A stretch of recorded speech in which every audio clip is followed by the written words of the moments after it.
Tahun baru, resolusi baru, dan mudah-mudahan kerjaan baru buat teman-teman. Bagaimana kita harus bersikap kalau ternyata kerjaan baru kita nggak sesuai dengan apa yang ada di kontrak kerja? Kami akan bahas di video kali ini.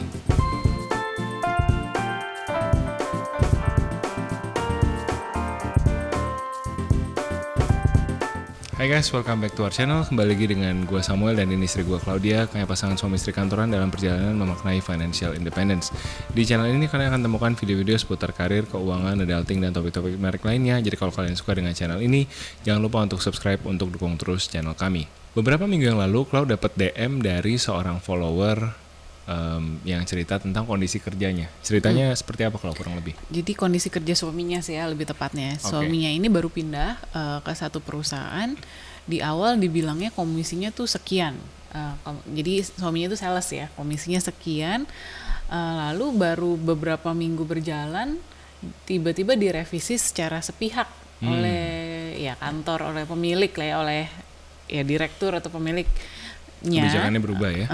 Jadi intinya komisinya jauh banget berubah. Kayaknya jadi bahkan cuma 10% ya dari yang dijanjikan di awal. Jadinya ya nggak adil dong, karena kan sebenarnya salah satu faktor yang membuat si suami ini mau pindah ke perusahaan baru adalah karena ya tentunya gaji pokok plus potensi komisi yang bisa didapatkan nih dari hasil jualannya. Karena komisinya diturunkan secara sepihak, otomatis juga suaminya merasa ya udah pasti nggak adil, dan jadinya nggak, ya tadi kan mau pindah untuk mendapatkan income yang lebih baik ya, ya ternyata itu kan tidak didapatkan gitu, jadi merasa sangat-sangat dirugikan lah. Jadi sang istri bertanya nih sebaiknya gimana, karena kan kenapa suaminya mau masuk adalah karena apa yang dituliskan di kontrak di awal gitu ya, tapi ternyata kan pada seiring berjalannya waktu, bahkan belum lama ya, baru 1 bulan, tiba-tiba diubah secara sepihak. Apa yang bisa dilakukan nih? Nah coba kita tanya ke Pak HRD online. HRD online menjawab, kita coba cek dulu kontraknya guys. Langkah pertama yang teman-teman bisa lakukan adalah cek kontrak. Nah biasanya komisi itu tidak dituliskan secara detail di kontrak kerja ya. Jadi yang memang tertulis di kontrak kerja itu biasanya upah. Nah, upah yang teman-teman dapatkan ini memang sifatnya terikat di kontrak gitu ya. Jadi sebenarnya sih memang kalau upah seharusnya sih tidak bisa dinaik turunkan seenaknya. Jadi kalian dapat upah berapa, itulah yang akan kalian dapatkan, termasuk nanti pembayaran THR juga akan bergantung pada upah tersebut. Cuman memang ada praktek di mana kontrak itu menyatakan upah itu di breakdown lagi gitu, bahwa upahnya berapa, kemudian ada tunjangan apa. Nah, please note kalau kalian dapat kontrak yang banyak jembrengannya seperti itu, yang akan jadi basis untuk pembayaran THR itu cuman upahnya doang. Jadi segala macam tunjangan itu, misalkan kalian dapat upah 5 juta, kemudian tunjangan 2 juta, bukan THR-nya 7 juta.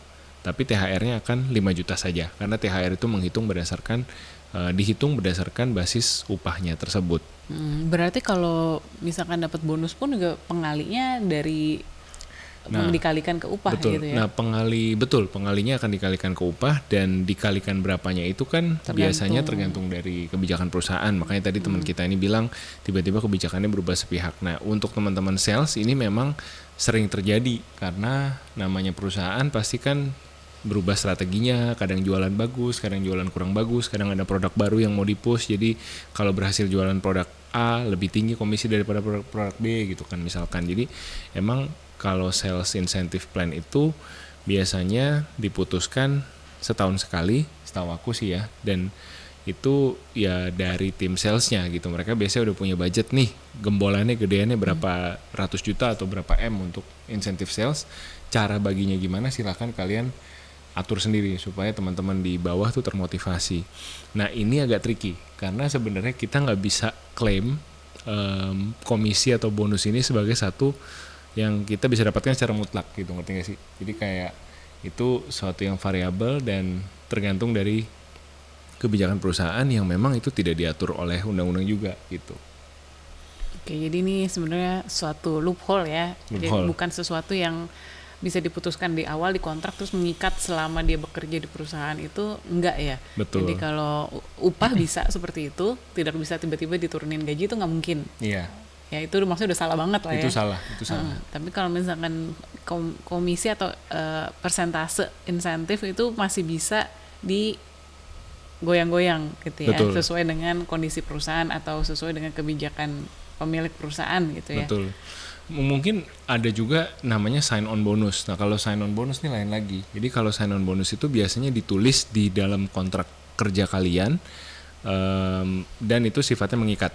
Jadi ini bukan bonus performance ya. Sign on bonus nih misalkan kalian tuh kerjanya bagus di perusahaan yang sekarang. Nah ada perusahaan baru mau ngambil kalian, tapi misalkan kalian bilang, oh saya ada ikatan kerja nih di sini, atau saya ada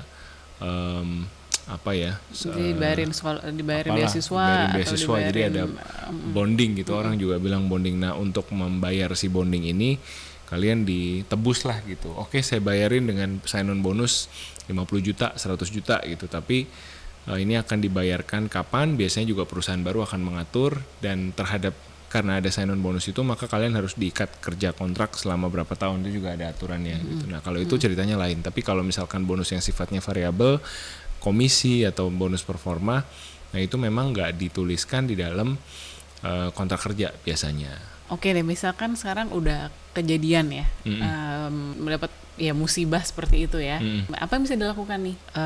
Apakah bijak misalkan untuk komplain misalkan ke HRD atau harus gimana ya? Kalau kayak gini ceritanya sih, pertama posisinya secara hukum udah lemah karena dia udah sign kontrak dan dia udah ada di dalam perusahaan tersebut. Jadi paling yang mungkin bisa dilakukan, coba ngobrol sama atasan langsungnya dulu. Kenapa nih skemanya berubah? Terus terhadap skema yang berubah ini kompensasi ke sayanya apa gitu. Kalau perusahaannya baik ya mungkin ada ruang, ya ini balik lagi ya, bukan baik atau buruk sih sebenarnya, lebih ke kayak ya udah kondisi perusahaan kadang-kadang harus gitu. Kadang tiba-tiba kita join atasan langsung kita resign, atau kita join perusahaan ini tiba-tiba diakuisisi sama perusahaan yang lebih besar gitu. Jadi ini memang realita apes aja gitu yang harus dihadapi sama teman kita ini. Tapi ya buka dialog sih selalu nomor satu. Coba cari tahu dulu opsi yang tersedia buat kamu apa di tengah-tengah keterbatasan yang terjadi itu gitu. Jadi yang teman-teman bisa lakukan kalau ketemu sama kasus seperti ini, pertama-tama harus baca dulu kontraknya sekali lagi. Jadi harus cari tahu sebenarnya kalian berhadapan dengan binatang apa gitu ya. Ini kontraknya apakah kontrak temporer, karyawan kontrak PKWT atau PKWTT alias perjanjian kerja waktu tidak tertentu. Jadi kalian ini permanen kontrak. Kemudian di dalam kontraknya itu komponen apa sih yang kalian dispute gitu? Apakah si upah ini memang tertulis 5 juta tapi kalian dipotong seenak jidat gitu, tiba-tiba jadi 2 juta gitu. Nah itu mungkin disputable, tapi dalam hal ini misalkan kita bicara komisi, nah komisi itu memang istilahnya hak perusahaan untuk menentukan gitu. Oke, mungkin ada bagusnya juga kalau teman-teman ini ya punya temen lagi yang ngerti soal hukum ya, teman-teman punya teman yang kerja di bagian legal untuk bisa konsultasi ya, atau curhat atau yang ngobrol lah gitu ya, maksudnya minta pandangan, karena kadang-kadang kan kita awam ya. Betul. Kadang kalau ngebaca bahasa hukum gitu atau baca kontrak, kadang-kadang ada baiknya juga untuk konsultasi sama orang yang ngerti gitu ya, biar nggak salah tafsir juga gitu. Betul. Ya, nanti kita udah marah-marah gitu taunya kita yang salah. Bener. Nah kemarin pas lagi dibahas di Instagram juga ada follower yang bilang dibikin viral aja di sosmed. Nah gimana menurut Pak HRD kalau solusinya seperti itu? Apakah itu ada suatu solusi bahkan? Ya gimana ya, viral itu kan sebenarnya kita nge-pressure ya, menggunakan publik untuk mempressure sesuatu ya. Pasti ada resikonya, kalau kitanya yang salah ternyata posisi kita makin parah karena kita udah menyeret nama perusahaan itu ke dunia maya. Kita udah sebut mereknya, kita mungkin sebut nama orangnya, oknumnya siapa, HRD apa gimana. Jadi kan bisa-bisa masuk ke ranah pencemaran nama baik ya. Jadi kalau aku sih nggak menyarankan, aku sih menyarankan teman-teman pragmatis aja. Kita kan waktunya untuk berkarir bukan untuk berperkara kan gitu. Kalau memang udah menemukan situasi di mana kita seperti itu ya move on sih menurutku, move on, cari kerjaan baru atau cari kesempatan yang lain di tempat lain. Kalau memviralkan juga jangan lupa kita nanti akan berhadapan dengan tim legal dari perusahaan tersebut. Kita juga harus adu kuat-kuatan waktu, kuat-kuatan uang, kuat-kuatan network. Karena kan untuk berperkara itu juga butuh cost ya gitu. Jadi teman-teman sudah siap belum gitu.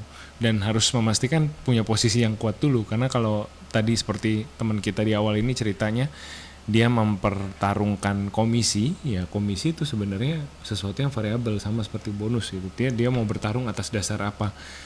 Apakah itu nanti pasti perusahaan akan bilang kamu dasarnya apa gitu. Oh ya, saya dijanjiin sama HRD Pak dulu. Janjinya mana? Tertulis nggak? HRD-nya yang ngomong siapa gitu. Nanti kan itu susah dibuktikan kalau tidak ada rekaman atau tidak ada apanya gitu. Dan itu pun akan lagi-lagi tadi yang makan waktu kita untuk berperkara lagi. Jadi menurutku sih habis waktu dan habis tenaga sih. Belum tentu menang juga. Dan bisa backfire juga tadi itu ya. Maksudnya jadi kena pencemaran nama baik dan sebagainya. Oke, nah terus kemarin ada juga yang usul untuk lapor Dinkes, Dinkes sih, untuk lapor Dinaker ya, Dinas Tenaga Kerja, sama satu lagi Pengadilan Hubungan Industrial. Iya. Nah ini gimana nih pendapatnya? Memang ada channel ke sana. Jujur aku tuh bukan HR yang sering berurusan dengan konflik ketenaga kerjaan ya. Biasanya di kantor tuh ada namanya industrial relation, mereka yang ngurusin, biasanya yang pulang pergi ke pengadilan tiap hari ada tugasnya, ada sidang di mana, ada sidang di mana. Memang ada channel seperti itu, tapi kita harus lagi-lagi tahu kans kita untuk menang berperkara di pengadilan itu seberapa besar kansnya gitu. Kalau memang kita tahu kita bisa menang ya coba ajukan, kalau tidak ya jangan gitu. Jadi sebelum maju sebaiknya kalian benar-benar punya channel dulu, orang legal yang kuat, orang yang tahu bisa bantu kalian sampai akhir karena kalau bantu di awal doang itu kan ya oke, nemenin 1-2 kali gitu, taunya belakang-belakang oh ternyata berbayar nih atau apa gitu, saya butuh fee dan lain sebagainya. Jadi pastikan dulu kalian punya asistensi seperti itu. Mungkin kalau ada yang tahu ya, barangkali ada yang tahu resources untuk share, ya. KPHI dan lain sebagainya, kalian bisa share juga di bawah nomor telepon atau akun sosial medianya, monggo silakan. Sebenarnya ngomongin soal penyelewengan isi kontrak, sebenarnya kita juga kan pernah pengalaman sih ya. Cuman mungkin bukan kontrak kerja, waktu itu kan kontrak hubungan klien dan kontraktor ya waktu itu. Jadi ya sama lah kurang lebih seperti yang udah tanda tangan kontrak dua belah pihak pakai materai segala macam. Di situ salah satu klausul menyebutkan bahwa kalau uang sudah dibayarkan memang tidak bisa dikembalikan, tapi kontraktor wajib untuk menyelesaikan pekerjaan senilai uang yang dibayarkan. Nah, pekerjaannya itu taunya nilainya dari mana? Nilainya dari RAB, ya kan? Jadi misalkan kita udah bayar 50 juta atau 100 juta, di situ kan di RAB jelas 50 juta kerjain apa aja, 100 juta kerjain apa aja. Nah, akhirnya dengan kontraktor tersebut yang tadinya mau bangun rumah yang sekarang kami tinggal ini, nah tiba-tiba kontraktor itu mundur tanpa memberikan kejelasan. Nah, maksudnya tidak terlalu dijelasin kenapa, pokoknya bilang oh ya saya mau mundur aja gitu ya dengan alasan pribadi. Yang disayangkan adalah mereka menolak untuk mengembalikan uang, baik untuk mengembalikan uang dan juga untuk menyelesaikan pekerjaannya senilai RAB. Nah, ini kan kita ngomong berapa tahun lalu ya, tahun 2017, 2016, ya 7 tahun lalu yang benar-benar kami berdua, ya kalian tahu lah ya, kami berdua mulai dari nol, semuanya dikerjain dari nol, nabungnya dari nol, bangun rumah juga ya dengan uang sendiri, milik sendiri, dan ya berasa banget gitu ya, setiap sen yang dikeluarkan gitu, benar-benar kita pikirin. Jadi waktu pas kejadian itu kayak petir di siang bolong ya, karena kan kita juga itu nominalnya buat kami cukup besar gitu ya, sedangkan kontraktor itu posisinya mereka lebih mapan ya, mereka udah punya PT, kliennya udah cukup banyak, kita pernah datangin juga, kantornya juga cukup besar ya, karyawannya cukup banyak juga.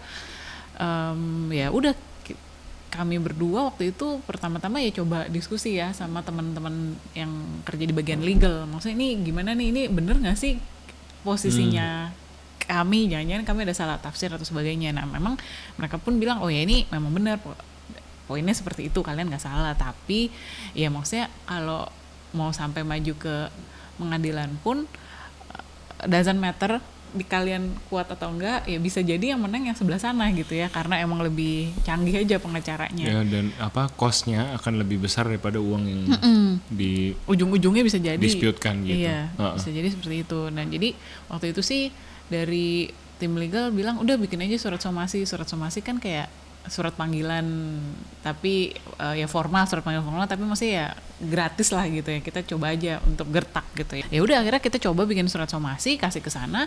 Yang tadinya orangnya itu udah nggak mau respon, diajak meeting nggak mau, diajak telepon nggak diangkat, di WhatsApp nggak dibalas, di email nggak dibalas. Akhirnya setelah dia dapat surat somasi itu bersedialah dia ketemu nih, akhirnya ketemu dan setelah diskusi panjang lebar mereka mau mengembalikan sebagian ya, jadi ada sebagian ya udahlah kami harus relakan cut loss aja gitu ya, walaupun memang kalau ngomongin posisi hukum ya, posisi hukumnya kami udah bener gitu kan, kami udah menyelesaikan kewajiban kita, kami sudah menyelesaikan kewajiban, udah bayar, tapi yang sebelah sana tidak mau menyelesaikan kewajibannya. Tapi ya udah, maksudnya mau di pursue sampai mana nih, mau dikejar sampai mana gitu. Akhirnya kami memutuskan ya udahlah sebagian udah balik, cut loss aja. Iya. Kalau sekali lagi untuk kontrak kerja dan kontrak klien kontraktor agak beda ya. Dan ini cuma sebagai contoh aja, tapi aku sih nggak menyarankan kalian sekonfrontatif tadi dalam hal hubungan ketenaga kerjaan. Karena namanya ya kalian sendiri satu orang, kalian nggak punya channel, nggak punya network kemana-mana, terus kalian berhadapan dengan tim legal perusahaan yang udah pasti itu multi layer, ada juniornya, ada senior, dan ada director levelnya yang akan menggunakan segala cara untuk mengalahkan kalian gitu. Jadi buat aku waspada juga, mau sejauh mana kalian bertarung gitu. Itu pun misalkan kalian menang, kan kalian berharap kalian akan dipekerjakan terus di situ. Itu kan atau tidak, enggak diganti misalnya, atau minimal dibayarkan komisi mungkin. Kalau kerja terus itu sih enggak, mungkin dibayarkan komisinya dan keluar gitu ya. Tapi kan komisi dibayarkan setelah perform. Ini kan orangnya belum perform makanya nggak tahu juga ya. Jadi, susah juga. Makanya lihat sikon, selalu lihat sikon. Dan kalau aku sih pendekatannya ambil langkah pragmatis aja, mana yang kalian bisa get out with the least damage, dan ya udah cepat move on ke episode selanjutnya gitu. Karena ya maksudnya ya itu tadi, misalkan katakanlah kalian udah perform pun gitu kan, harusnya oke udah dapat billing insentif sekian juta. Iya, maksudnya kalian menang pun bisa jadi nanti nanti dibayarkannya 10%, maksudnya bertahap gitu kan. Sulit lah, perjalanannya panjang ya. Memang ini company posisinya salah ya. Kita asal tahu gitu ya, dan mungkin kalau mungkin ada teman-teman deket yang mungkin menanyakan, lu kan pernah kerja di situ gimana ya, mungkin ya bisa memberikan honest review gitu, tapi ya udah palingan sebatas itu kali ya. Betul kalau sih. dari kepandang kami yang pragmatis ya. Betul. Karena ya pada akhirnya sebenarnya kan kita kerja mau cari nafkah ya. Nah, kalau misalkan sampai tenaganya habis untuk ngurusin untuk menegakkan keadilan gitu ya, malah nanti justru yang harusnya tenaganya kita bisa dipakai untuk mencari pekerjaan yang lebih baik di tempat lain, malah ke distract ya. Betul. Dan itu sih. Jangan lupa waktu adalah resources juga gitu kan. Kita suka nggak mikirin ya nggak apa-apa, berapapun aku tunggu sampai aku menang gitu. Tidak sangka kasusnya ternyata bertahun-tahun nggak selesai. Kamu habis waktu, habis tenaga, karirmu nggak kemana-mana, sayang juga gitu.